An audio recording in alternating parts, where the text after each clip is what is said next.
ورجعنا تاني عشان نفتح الباب ونكمل حكاية من حكايتنا، حكاية ورا كل باب. ورجعت لكم تاني عشان أكمل حكايتي. أنا البنت اللي اتربت في بيت العيلة لما أمها توفت وهي صغيرة وأبوها رفض الجواز. عمتها الاتنين ربوها هي وأخواتها وما قصروش معاهم في حاجة. بيت العيلة لمهم كلهم، الجد والجدة والعمات والأب. الجد عمل أوضة فوق في الروف للعب العيال، ولعبوا فيها العيال وكبروا العيال، ولعبت أنا وابن عمتي أكبر لعبة في حياتنا، دفعتني التمن غالي، لعبة العروسة والعريس. وبعد ما لعبنا اللعبة حسيت بكسرة جوايا وجواه. ما بقيناش قريبين لبعض زي الأول، ما بقيناش اخوات واصحاب وولاد عمة، بقينا أغراب، بقينا اتنين مكسوفين من بعض. وبعدها بكم يوم قال لي انه هيسافر عشان يكون مستقبله ويكون جدير بيا. وسافر، لكن قبل ما يسافر خدني عند مأذون او عند محامي، وكتبنا ورق عرفي على يد 2 صحاب شهود. وبعد سفره بشهور، وكان الاتصال بينا يومي اكتر من مرة في اليوم، بيطمني فيه دايما انه عمره ما هيفرط فيا وان انا ليه وهو ليه. بعد شهور سمعت زغاريت عمتي وعرفت منها انه اتجوز واعترف لي، وقال لي ان دي خطوة محتاج يعملها عشان دي تبقى بنته مدير شركته، وهيكون مستقبله عن طريق الجوازة دي، وهيرجع قريب ويتجوزني. لكن الأمور اختلفت وبدأ يبعد عني يوم بيوم، والاتصال يبعد والصلة تبعد. وأعرف عنه من عمتي اللي قالت إن مراته حامل، وهو اعترف لي بده وانشغل بيها وبالحمل وبحياته. وأنا عمتي وعمتي التانية كانوا الاتنين طلبوني لولادهم، ووالدي قال لي اختاري مين فيهم اللي تبقى حماتك. ورفضت، هتجوز ازاي وهتجوز مين؟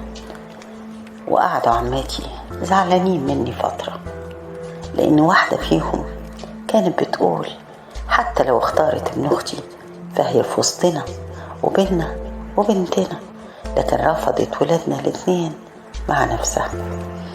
وعدت الشهور وبدأت الحكاية تهدى، وعماتي يصفولي تاني، وتقدم عريس ثالث بره العيلة. والمرة دي والدي كان مصر إني أوافق، وإنه هياخد رأي والكل أجمع على الموافقة.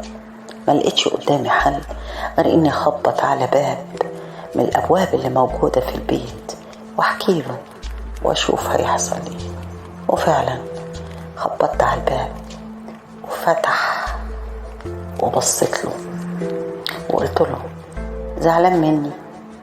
بصلي وضحك بابتسامة صافية خالص. حد يزعل من أخته؟ ده ابن عمتي، أخو جوزي اللي تقدم لي ورفضته. قلت له بما إني أختك عايزة أتكلم معاك، محتاجة فضفض، محتاجة أخد رأي حد، محتاجة سند. وبكيت، وأول ما بكيت طبطب عليا وقفل الباب وقال لي اقعدي، طلعي كل اللي عندك واعتبري نفسك بتتكلمي مع نفسك. وبكيت وحكيت وشكيت. وقف منطور وفضل يسب ويلعن على أخوه، يقول ما عندوش ضمير، ما عندوش أخلاق، ما عندوش دين، كان عارف إنه مسافر ومش راجع، عمل فيكي كده ليه؟ ده انتي أخته، ده انتي عرضه، ده انتي سمعته، ده انتي شرفه، ده انتي عاره. بقى يطبطب عليا يقول لي أنا مش مغلطك في حاجة، انتي أمنتي للي ما كانش عنده ذرة من الأمان، انتي أمنتي لأخوكي اللي تربيتي معاه، اللي كنت عارفة انه حماية وظهر ليكي، وما شكتيش ولو للحظة انه ممكن يغدر بيكي، لكن هو كان في نيته الغدر. بصيت له باستغراب وقلت له لا، ما كانش ناوي يغدر بيا. السفرية اللي ظهرت له هي اللي لخبطت الدنيا. قال لي لا، انت على نيتك أوي. السفرية دي جاهزة بقالها شهور، كان بيرتب فلوس ليها وعارف نفسه مسافر. واقول لك اللي اقوى منها، اخويا مبلغنا من قبل ما يسافر انه مش ناوي يرجع تاني، وانه هيقضي حياته كلها هناك، ولو اشتاق لنا هيبعت لنا. جالي ذهول، يا ترى هو بيقول كده بينتقم مني عشان رفضته وبيكرهني في اخوه ويحسسني اني خسرته واتمسكت بواحد ندل زي ما بيقول، ولا هي دي الحقيقة؟ لكن كان عندي احساس انها الحقيقة، بس عندي امل انها ما تكونش الحقيقة. وقال لي عندك شك في كلامي، هثبت لك ده. واتصل باخوه وفتح السبيكر، احوالك عامل ايه؟ والتاني بيرد وهو مبسوط قوي. مبسوط؟ نفذت اللي انت كنت بتخطط له من زمان، انك هتسافر وتتغرب وما ترجعش تاني، حلم عمرك زي ما بتقول. والتاني يرد عليه وهو بيضحك يقول له الحمد لله، انت عارف انا برتب للسفر ده بقالي قد ايه، وكنت واخد قراري اني لما اسافر مرجعش. واخوه بصلي وكأنه بيقول لي صدقتي، شفتي، امنتي. وقفل معاه وقال لي دلوقتي المطلوب مني ايه؟ بصيت له بسكت وانا ساكتة مش قادرة انطق ولا حاجة. ما اقدرش اطلب منك حاجة، انا يمكن كنت جاية فضفض لك وانا خايفة منك وقلقانة انك تلطشني، انك تقولي عملتي في نفسك كده ليه، انك تشمت فيا او تقل مني. لكن ما لقيتش ده. قرب مني وخدني في حضنه، حضن الاخ لاخته، وبس راسي وقال لي حقك عليا، حقك عليا، لان احنا ما حافظناش على الامانة اللي خالي سابها لنا. انا كنت حاسس ان اخويا بيحوم حواليكي، كان المفروض انبهك، لكن ما توقعتش ان الخسة والندالة ممكن يوصلوا بيه لكده. حقك عليا ان انا وامي ما قدرناش نحافظ عليكي، يمكن لو امك عايشة كانت نبهتك وحافظت عليكي. حقك عليا ان احنا طعناكي ووجعناكي، وبكيت قوي قوي، وطبطب عليا ومسح دموعي وقال لي سيبيها على الله، هتتحل ان شاء الله. رفضي العريس، رفضيه، وانا هكلم خالي، هتكلم وتقول له قال لها بقى ربنا يسامحني، هزم في العريس واقول له انا عارف عنه حاجات مش كويسه. واطمنت وخرجت وفتحت الباب ومشيت. كل ده عمتي مش واخده اخوانا، ما هي متعوده الاخوات يدخلوا يقعدوا مع بعض يفضفضوا مع بعض ويقفلوا الباب على بعض. العيال بينهم وبين بعض اسرار، يلا خليهم يحكوا. وفعلا كلم والدي، ولقيت والدي جاي بيقول لي صرفي نظر عن العريس. بصيت له كده وانا عارفه ليه، وقلت له ليه؟ قال لي لا، في ناس قالوا لي عنه حاجات مش كويسه، يلا ملناش نصيب فيه. يوم والتاني ولقيت ابن عمتي داخل عندنا وبيقول لي حاولي تنزلي، عايزه اتكلم معاكي. ونزلت واتقابلنا بره وكأننا رايحين نشتري حاجات زي ما احنا متعودين.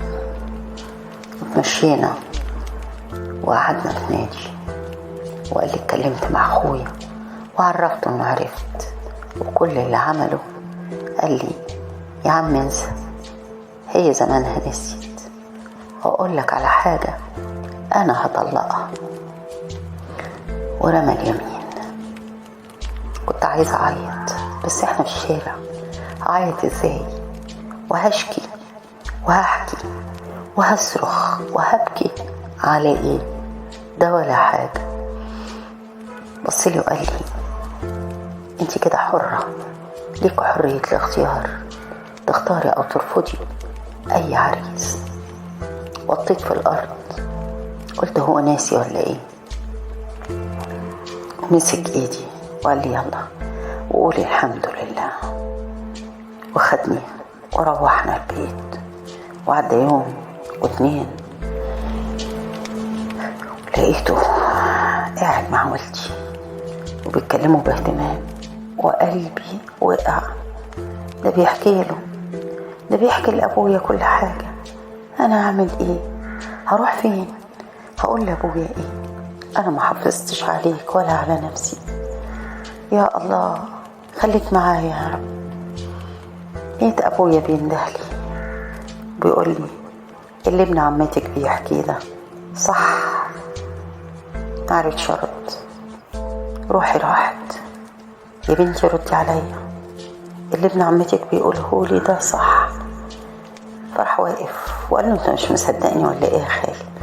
بقول لك انا خدتها وخرجت بيها وقعدت معاها واقتنعت بيا ووافقت عليا. يا خالي بنتك عايزاني وموافقة عليا، انت بقى ظروفك ايه؟ وراح ضحك. لقيت ابويا بياخدني في حضنه، وبصيت لابن عمتي كأن طوق النجاة اللي اترمالي في وسط بحر موج عالي وانا بغرق. يا معقولة في كده؟ ولقيت عمتي داخلة بتقول في ايه؟ قال لها زغرت يا ام العريس. زغرت على ايه؟ قال لها ابنك طلبها والبنت وافقت. بصيت لي كده وهي بتضحك، قالت لي ما كنت سايقه دلالك في الاول ليه؟ رد هو وقال لها كانت محتاجاني انا اللي اكلمها واتفاهم معاها، وخلاص كلمتها واقنعتها. زغراته بقى والبيت اتملى زغاريت.